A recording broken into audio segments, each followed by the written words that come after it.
ఏరా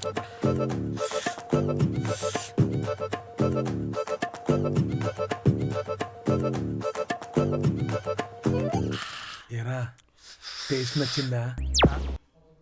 టేస్ట్ కోసం ఎవరు తింటున్నాడు? టేస్ట్ కోసం కాదా?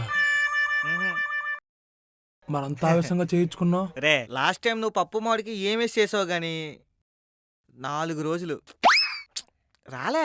అందుకే ట్రిప్కి వెళ్తున్నాను కదా, ఎక్కడ పడితే అక్కడ వచ్చేద్దని మళ్ళీ ఇబ్బంది అయిపోతుందని చేయించుకొని తినేసేళ్ళాను అనమాట. మరి చారు? లాస్ట్ టైం నువ్వు చారు ఏమని చేసావో తెలియదు కానీ ఒకే రోజు 4 సార్లు లూజ్ మోషన్స్ దంచి కొడిసింది అనుకో. అందుకే ఈ 4 రోజులు ఎక్కడ వెళ్ళలే కదా, ఈ చారు తాగేసింది అనుకో మొత్తం అంతా కలిపి డౌన్లోడింగ్ చేసేద్దామని.